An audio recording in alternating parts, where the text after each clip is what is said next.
वो कमांडर को बताया गया था कि इस लड़के को जिंदा पकड़ो। इस तरफ सियोंग एक एक को उठाकर पटक रहा था। वो कमांडर फोन पे बता रहा था, लेकिन ये सिचुएशन ऐसा नहीं है, उसे हम लोग अगर जिंदा कैसे पकड़े, वो चारों तरफ से कैनन से घिरा हुआ है, लेकिन फिर भी कुछ काम नहीं कर रहा। फोन से वो कमांडर को बताया जाता है, ये लड़का हमारे कंट्री के लिए एक इम्पोर्टेंट हथियार बनेगा। तभी सियोंग अपने तलवार की मदद से टैंक के ऊपर एक जोर से मारता है, जिसकी वजह से वो टैंक वहीं पर फट जाता। ये देखकर कमांडर कहता है, इससे हम लोग आखिर जिंदा कैसे पकड़े। सिटी में कुछ कार्स को दिखाया जाता है जो कि एजिस सिक्योरिटी से है। उसमें से एक बंदा कहता है, चीफ क्या सच में हम लोगों को इस सब कुछ इस्तेमाल करना पड़ेगा। साथ वाला बंदा कहता है, तुम्हारा आखिर मतलब क्या है। गाड़ी में दिखाया जाता है कि बहुत सारे गन्स पड़े हैं और वो बंदा कहता है, तुम्हें ये बात समझना पड़ेगा कि वो अपने खुद के बेटे की सर को जमीन में रोलते हुए देखा है। ये सब देखने के बाद वो पागल नहीं होगा तो कौन होगा। वो बंदा कहता है, लेकिन फिर भी हम यहाँ पर कुछ ज्यादा ही कर रहे हैं। वो बंदा एक इविल स्माइल के साथ कहता है, बहुत सारे एजेस मर्सेस और सिक्योरिटी टीम इस कॉन्ट्रैक्ट को लिए है और इस कॉन्ट्रैक्ट को कैंसिल करके घर चले गए हैं। वो बंदा डरता हुआ कहता है, क्या आप सच कह रहे हैं। वो बंदा पीछे अपनी सीट में वापस बैठता है और कहता है, अपनी बेटी के खोने का गुस्सा सिटी के बीचों बीच एक वॉर लगाने के लिए काफी है। सीन चेंज होता है और मिलिट्री की ऑफिस दिखाया जाता है। वहाँ पर चीफ कहता है, शिट, वो फिर से हमारे हाथ से निकल गया। फिर वो कहता है, ब्रावो कंपनी का क्या हुआ। वहाँ से कोई जवाब देता है, रिपोर्ट से पता चला है कि वो रिक्वेस्ट कर रहे हैं कि इमीडिएट रीएनफोर्समेंट भेजा जाए। एक लड़की जवाब देता है, द रीएनफोर्समेंट आपके ऑर्डर के लिए ही खड़े हैं सर। वो चीफ कहता है, उन सबको मुझसे मिलवाओ। कंपनी के कमांडर और ब्रावो कंपनी से सारे लोग, उन सबको मुझसे मिलवाओ, सिर्फ और सिर्फ घायलों को छोड़कर। मैं उन सब से डायरेक्ट रिपोर्ट लेना चाहता हूँ। उन्होंने ये सब प्लान किया है, वो सब के सब क्रश हो गए। टैंक डिवीजन भी खत्म हो चुका है और मुझे जानना है कि क्यों। सीन शिफ्ट होता है और दिखाया जाता है, यहाँ पर सियोंग ने सब कुछ खत्म कर चुका है। सियोंग की नजर फिर एक पेरेंट्स के ऊपर पड़ता है, जहाँ पर वो पेरेंट्स अपने बच्चे के साथ है। वो देखकर वो थोड़ा सा उदास हो जाता है और वहाँ से निकल जाता है। जुनहुक को दिखाया जाता है, जहाँ पर वो सोच रहा था, वो कमीना चंगसू, क्या उसने मेरा नाम बता दिया होगा या फिर ये बस एक लक था। यार, चंगसू को भी अभी मरना था क्या। चाहे तुम किसी भी तरह से देख लो, देखकर ऐसा ही लगता है कि मैं ही अगला टारगेट हूँ। तभी उसका फोन बजता है और फोन को उठाते ही यूजिन चिल्ला के दूसरी तरफ से कहती है, आखिर तुम्हें फोन उठाने में इतना वक्त क्यों लगा। जुनहुक कहता है, मैंने फोन उठाया क्योंकि ये तुम हो, दूसरा कोई होता तो मैं उठाता भी नहीं, और तुम्हें पता ही होगा ना कि अभी क्या चल रहा है। यूजिन फिर कहती है, हे जुनहुक, मैंने बस इसलिए फोन किया क्योंकि मुझे तुम्हारी चिंता हो रही है, क्योंकि तुमने ही तो चंगसू को भेजा था उसको थोड़ा सा मजा चकाने के लिए। जुनहुक ये सुन के हैरान कि ये बात इसे कैसे पता। यूजिन फोन से कह रहे थे, क्या तुम भूल गए, चंगसू मुझे हर बात बताता है। जुनहुक चंगसू को मन ही मन इस बात के लिए गाली दे रहा था। वो फिर यूजिन से कहता है, तो क्या हुआ, जाओ जाकर सबको बता दो, चाहे तो चंगसू के डैड को भी बता दो और पूरी दुनिया को चिल्ला के बता दो ना कि ये चीज मैंने किया है। यूजिन फिर कहती है कि तुम मेरे साथ इस तरह से क्यों बात कर रही हो, क्या तुम ऐसी बात करना चाहते हो। जुनहुक फिर कहता है, तो फिर मुझे क्यों कॉल किया ये बताओ।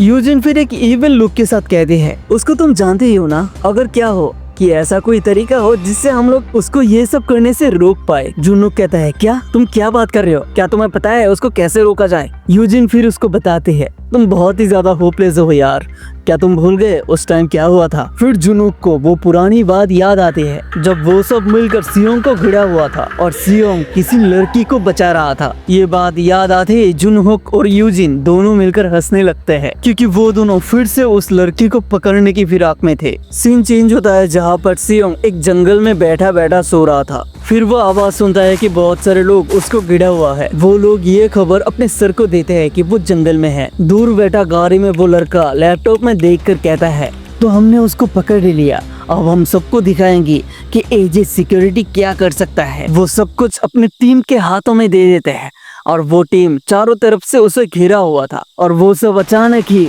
सियोंग के ऊपर फायर करने लगते हैं। वहाँ पर धुआं धुआं हो गया था।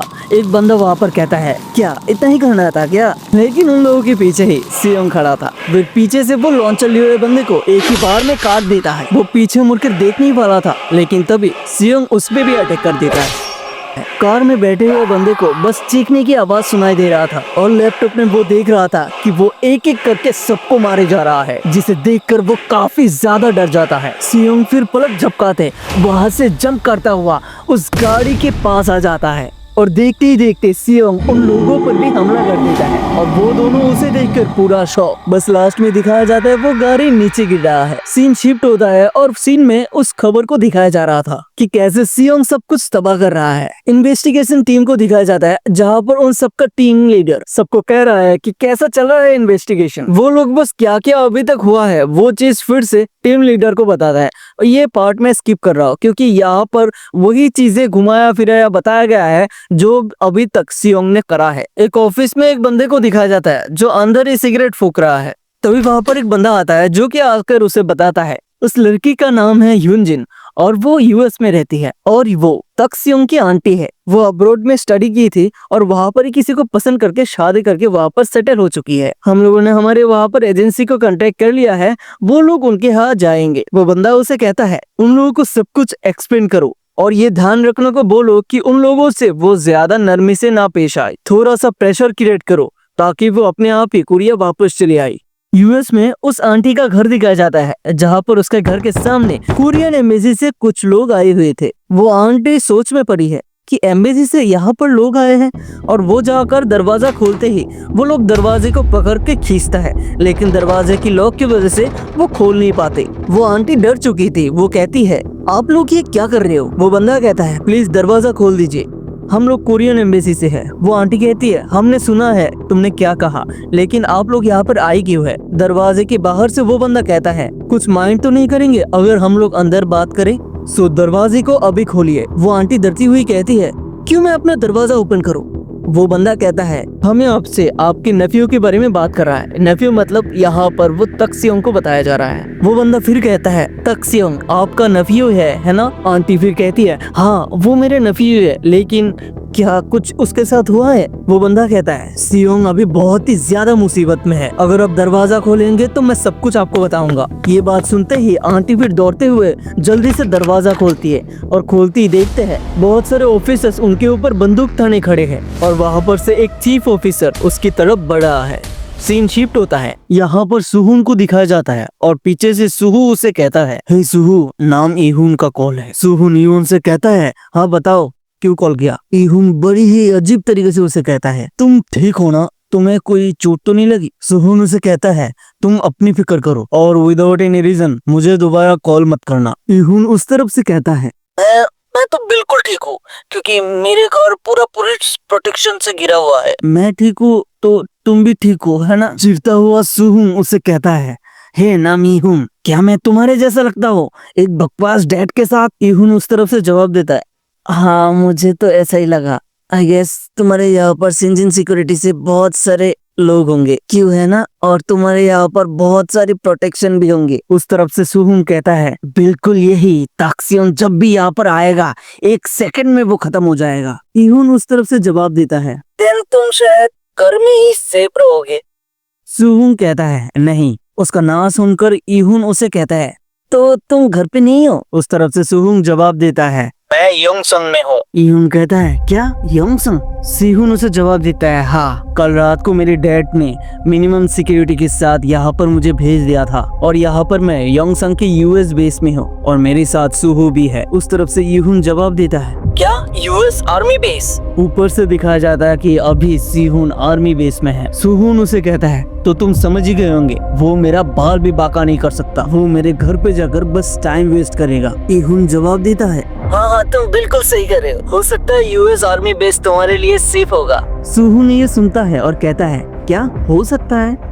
क्या तुम जानते भी हो यहाँ पर कोई मच्छर भी आ नहीं सकता? इहुन उसे कांपते हुए जवाब देता है हाँ तुम बिल्कुल सही हो, आई मीन इससे ज्यादा सेफ प्लेस कोई हो ही नहीं सकता। सुहून उस तरफ से फिर जवाब देता है ए फोन पे बकवास करना बंद करो यार, जल्दी से फोन रखो, हमने अभी तक बहुत ज्यादा बात कर ली। इहुन कहता है हाँ श्योर, लेकिन मैं कह रहा था, लेकिन तभी सुहून फोन रख देता है। वहाँ पर इहुन अभी भी कांप रहा था क्योंकि उसके सामने था सियोंग और सियोंग ने ही उसे फोन करने को कहा था। सियोंग को इहुन कहता है प्लीज मुझे माफ कर दो, एक बार के लिए मुझे माफ कर दो, मैंने वो सब कुछ किया जो भी तुमने कहा है ना?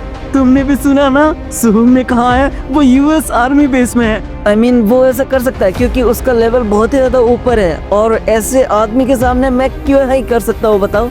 ये सब कुछ उसकी वजह से हुआ है। देखो देखो, मैं तुम्हारे पैर पड़ता हूँ, प्लीज सियोंग प्लीज मुझे छोड़ दो, मुझे जीना है, मैं गलत था, मैं बहुत ही ज्यादा गलत था। इहुन सियोंग का पैर पकड़ लिया था। सियोंग फिर उसकी तरफ देखता है और कहता है इहुन जवाब देता है, हाँ बताओ। सियोंग फिर उसे कहता है, मैंने जब मेरी लाइफ के लिए भीख मांगा था तो तुम लोगों ने क्या किया था? इहुन का चेहरा देख वो फिर से कहता है, हमने जब चिल्लाकर तुमसे भीख मांगा था तो तुम लोगों ने क्या किया था? इहुन अभी भी रोए जा रहा था। सियोन उसके ऊपर अपना तलवार उठाता है और कहता है गुड बाय, और उसको तलवार से कर देता है और वहाँ पर बस चिल्लाने की आवाज आती है। एक हॉस्पिटल का सीन दिखाया जाता है जहाँ पर टीचर यंग हॉस्पिटलाइज थे और वहाँ पर दो लोग आए हुए थे। एक आदमी वहाँ पर उसको इंडिकेट करके कहता है इसका स्पाइन रिब केज पूरी तरीके से क्रश हो चुका है और उसका लिम्स ब्रेक हो चुका है या फिर डिसलोकेट हो चुका है और उसको बहुत ज्यादा एक्सटेंसिव ब्लीडिंग भी हुआ है, जिसकी वजह से वो अभी बहुत ज्यादा क्रिटिकल स्टेज में है। और भी कुछ कहने वाला होता है लेकिन बुड्ढा बीच में कहता है तो वो खत्म हो चुका है। वो बंदा कहता है एंड एग्जीक्यूटिव हेडमास्टर इसके ट्रेनिंग हॉल को भी बंद करा दिया है विदाउट एनी परमिशन। ये सब रातों रात ही हो गया था। दिखाया जाता है कि इस बुड्ढे का फोन रिंग हो रहा है। इस तरफ से प्रेसिडेंट कहता है बहुत ज्यादा दिन हो गए आपसे बात किए हुए सर। वो बुड्ढा जवाब देता है, हाँ बहुत ज्यादा दिन तो हो गए और जैसा सब कुछ हो रहा है तुम्हें भी बहुत ज्यादा दुख हो रहा होगा और ये सब एक के बाद एक हो ही जा रहा है। प्रेसिडेंट उस तरफ से जवाब देता है, मैं ये बोलते हुए बहुत ज्यादा निराश तो हूँ कि इतने दिनों बाद आपसे बात हुई, लेकिन इस दुख के साथ टीचर यांग की हालत बहुत ज्यादा खराब हो गई मेरी अनवर्दी बेटी को प्रोटेक्ट करने में। उस तरफ से बुड्ढा जवाब देता है, ऐसा तो होता ही है जब तुम किसी को प्रोटेक्ट करोगे। प्रेसिडेंट जवाब देता है, लेकिन ये मैं था जो उसे ये काम दिया था। वो बुड्ढा कहता है, इस सब को जाने दो, जैसे कि मैंने न्यूज में देखा है वो अभी तक पकड़ा नहीं गया, तो इसके एक्शन में तुम क्या करने वाले हो? वहाँ से प्रेसिडेंट जवाब देता है, आप चिंता मत करो, हमने मिलिट्री को बुला लिया है और वो जल्द ही पकड़ा जाएगा। और बुड्ढा फोन रख देता है। वो फिर किसी को याद करता हुआ अपने मन में कहता है, 20 साल हो गए जब मैंने उसका सामना किया था, बिल्कुल ऐसा ही फील हुआ था। वो फिर अपने सोच में से बाहर आता है और उसके साथ वाले बंदे को कहता है, यहाँ पर जंग हियोल को बुलाओ। जंग हियोल का नाम सुनकर वो बंदा कांपने लगा था। वो कहता है, आप कह रहे हो कि headmaster of the society of purity young जंग हियोल को बुलाने को? बुड्ढे की फेस के साथ वहीं पर सीन शिफ्ट हो जाता है और ब्लू हाउस को दिखाया जाता है जहाँ पर प्रेसिडेंट बैठा था और वो कमिश्नर से बात कर रहा था। वो प्रेसिडेंट कहता है, मैंने रिपोर्ट पढ़ लिया है, तुम बस ब्रीफली बताओ कि क्या हुआ। उस तरफ से कमिश्नर जवाब देता है, हाँ बिल्कुल, जैसे कि क्रिमिनल तक्सियोन ने कहा था, रेवेन्यू डिपार्टमेंट डायरेक्टर के बेटे नाम ही उनका मर्डर हो चुका है। हम सिंह को इन्वेस्टिगेशन तो कर रहे हैं, लेकिन जितने भी प्रोटेक्शन वहाँ पर मौजूद थे सबके सब मारे जा चुके हैं। प्रेसिडेंट ये सुनकर पूरा शॉक था। वो कहता है, इम्पॉसिबल, ये नहीं हो सकता। प्रेसिडेंट कमिश्नर को कहता है, मैं अभी जो भी कह रहा हूँ उसको ध्यान से सुनना। डेप्यूटी डायरेक्टर नाम जीजंग को प्रोटेक्टिव कस्टडी में लो और उसको किसी से भी कांटेक्ट करने मत देना और तक्सियों जहाँ भी जाने जाए उसे जाने दो, लेकिन सभी रोड एंड ट्रैफिक को ब्लॉक कर दो ताकि कोई भी ना जा पाए। उसे किसी से भी कांटेक्ट करने मत देना, लेकिन उसके लिए सब कुछ ओपन रख दो ताकि वो जहाँ जाना चाहे वहाँ पर जा पाए। No press no reporters. अगर रिपोर्टर्स कैमरा से कुछ भी कैप्चर करने की कोशिश करे तो उसका कैमरा छीन लो या फिर उसका कस्टडी में ले लो। मैं इसका पूरी रेस्पॉन्सिबिलिटी लेता हूँ। द प्रेसिडेंशियल इनॉग्रेशन आज से 2 दिन बाद है और तब तक किसी को भी पता न चलना पाए। उस तरफ से कमिश्नर कहता है, बट हम लोग जो भी करें लोगों को किसी न किसी तरीके से पता चल ही जाएगा। प्रेसिडेंट कहता है, तुम बस ध्यान रखो कि कुछ भी चीजें ब्रॉडकास्ट ना हो पाए, बाकी तुम कुछ भी चिंता मत करो। क्या तुम समझ गए? पीपल का सपोर्ट और जो भी चीज चाहिए वो हम लोग टीवी के जरिए हासिल कर लेंगे। कमिश्नर ली, इस एडमिनिस्ट्रेशन का फ्यूचर के लिए हम लोगों को इस तरह से ही आगे बढ़ना होगा, इसके लिए तैयार हो जाओ। कमिश्नर कहता है, हाँ बिल्कुल सर, मैं समझ गया। सियोंग को दिखाया जाता है जो कि रास्ते पे अभी चल रहा है और चारों तरफ से जो भी लोग आ रहे हैं उसको देखकर डर के मारे चीखने चिल्लाने लगते हैं। वो अपने मन में सोच रहा है, ये सब लोग मुझे देख कर डर रहे हैं और मेरे पास कोई लाइसेंस भी नहीं है। वो बस स्टैंड के सामने से जाता है और बस स्टैंड के सामने खड़ा हो जाता है, जिसे देखकर वहाँ पर मौजूद जितने भी लोग थे वो भी गिरते हुए भागते हुए चिल्लाने लगते हैं। हालांकि उन लोगों को उसने कुछ किया भी नहीं था। वो देखता है कि एक बस आ रहा है और बस को देखकर वो अपना हाथ उठाता है, लेकिन उसे देखने के बाद ही बस ड्राइवर भी बहुत ज्यादा डर जाता है, जिस वजह से वो बस को यहाँ पर नहीं रुकता और वो पास होने लगता है। बस को पास होता देख सियोन बस को एक हाथ से पकड़ता है और उसको उठा लेता है। वो बस ड्राइवर को कहता है, मिस्टर मैं बस में चढ़ रहा हूँ। बस ड्राइवर वहाँ पर रो रहा था और उसके बाद क्या होने वाला है ये हम आगे के चैप्टर में देखेंगे।